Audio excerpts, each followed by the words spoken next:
Hey everyone, my name is Wes, and welcome back to another episode of Terror Talk where I discuss creepy clips online.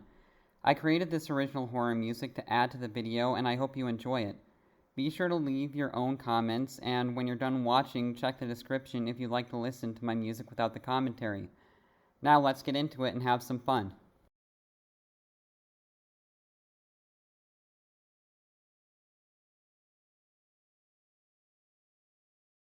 This was only a month ago. It was the weekend, and while I usually chose to stay home and do nothing, this Saturday was different. One of my best friends was celebrating her birthday, so I kinda had to go.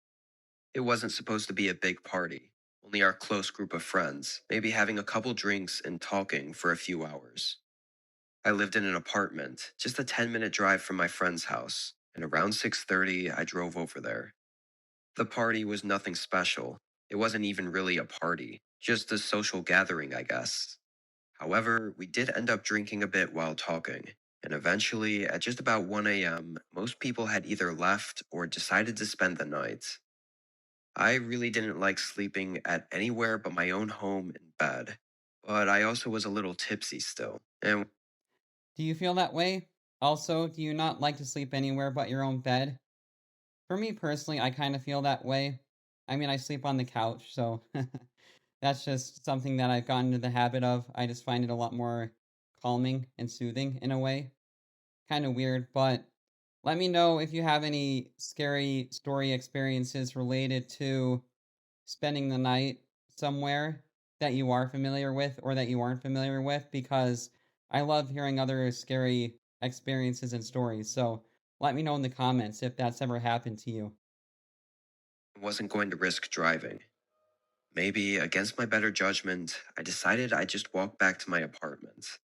My friends said it was good for me to leave my car parked in their driveway, and I'd made the walk plenty of times before. It was just 25 to 30 minutes, and mostly through the quiet suburbs. I said bye to the rest of my friends that were still there, then set off on the walk home. The weather was calm, and the walk started out well. The whole neighborhood was silent and still. No moving cars or people outside, or even any lights on in any of the homes. Everyone was probably sleeping already. At one point, as I walked, though, a sudden pair of headlights came down the road. They weren't too bright, and they were going slowly until they got really close to where I was and rolled to a stop. They cracked their window, but with it being dark and them not fully rolling it down, I couldn't really see them at all. A man's voice called out, asking if I was okay or needed a ride anywhere. I said I was fine and thanked him, and without any further conversation, they drove off. I thought nothing of it.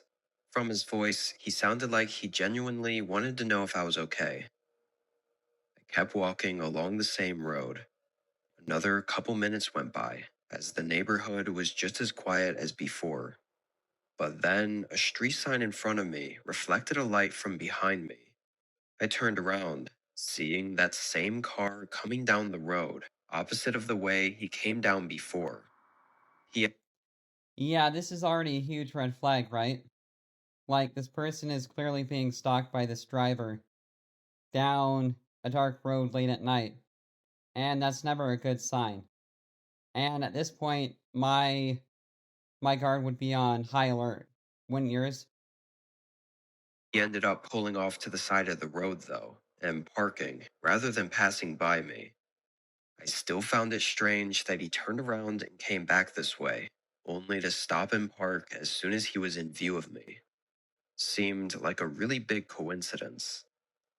I kept walking, checking behind me a few times, but the guy never left his car, and eventually he was out of sight.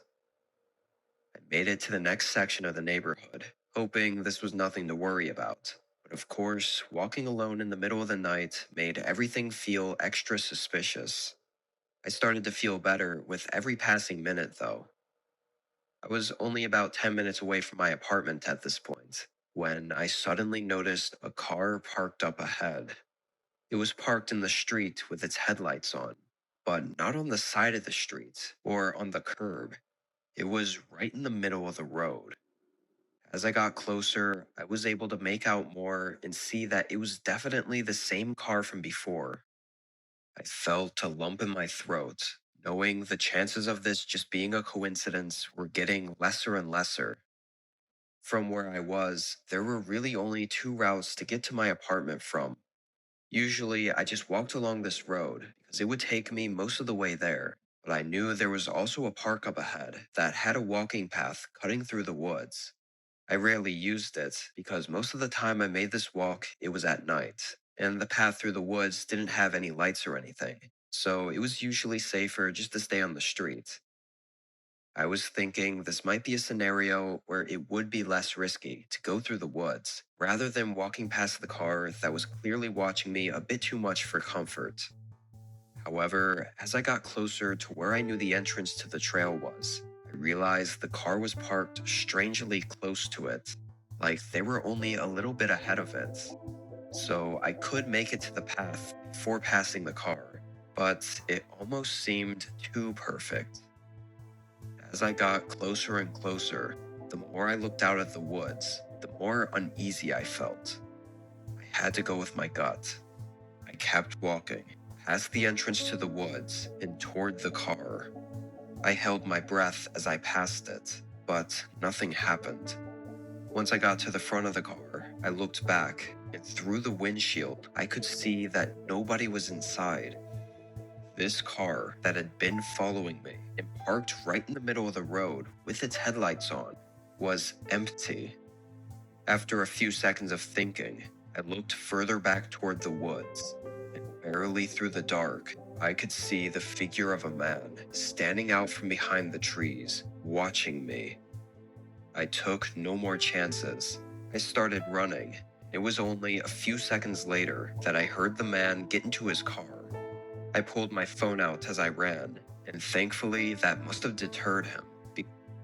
That would be so creepy, wouldn't it? To realize that that guy who's been stalking you is standing and hiding and lurking in the woods, waiting for you to go in. And honestly, it was really good that she didn't go into the woods like she was planning to do to get away from him, because that would have definitely been a stupid decision. But how creepy, right? Like, how creepy is all of this? Because instead of chasing, he made a U turn and left. I didn't stop running until I got home. Afterward, I told the police about what seemed like an attempted kidnapping. It was all just too coincidental to not be. What's scary to think is if I hadn't listened to my gut and did the obvious choice of cutting through the woods, I would have fallen perfectly for that man's trap of him waiting in there for me to do exactly that. Being out there in the woods at night with him would have surely left me no chance of escape. It's only been a month since, and with only a description of his car and his voice, it's unlikely they'll ever find or convict anyone.